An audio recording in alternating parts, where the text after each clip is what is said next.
గురు పౌర్ణమి సందర్భంగా నిజామాబాద్ జిల్లాలోని రాఘవేంద్ర స్వామి సాయిబాబా ఆలయాలకు భక్తులు పోటెత్తారు.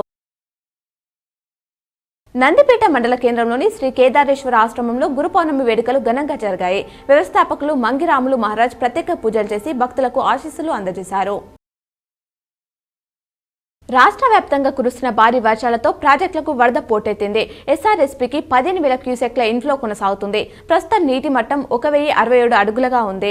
మరోవైపు భద్రాచలం వద్ద వరద ఉధృతి పెరుగుతుంది. గోదావరి నీటి మట్టం 36.2 అడుగులకు చేరింది. జూరాలకు ఇన్ఫ్లో 83,000 క్యూసెక్లు ఉండగా అవుట్ఫ్లో 1.17 లక్షలుగా ఉంది. నాగిరెడ్డిపేట, ఎల్లారెడ్డి మండలాల వరద ప్రదాయిని అయిన పోచారం ప్రాజెక్టులకి వరద నీరు వచ్చి చేరుతోంది. 2 రోజులుగా ఎడతెరిపి లేకుండా కురుస్తున్న వర్షాల కారణంగా లింగంపేట, గుండారం, పెద్దవాగుల ద్వారా ప్రాజెక్టులకి స్వల్ప వరద ప్రవాహం కొనసాగుతుందని నీటిపారుదల శాఖ డీఈ వెంకటేశ్వర్లు తెలిపారు.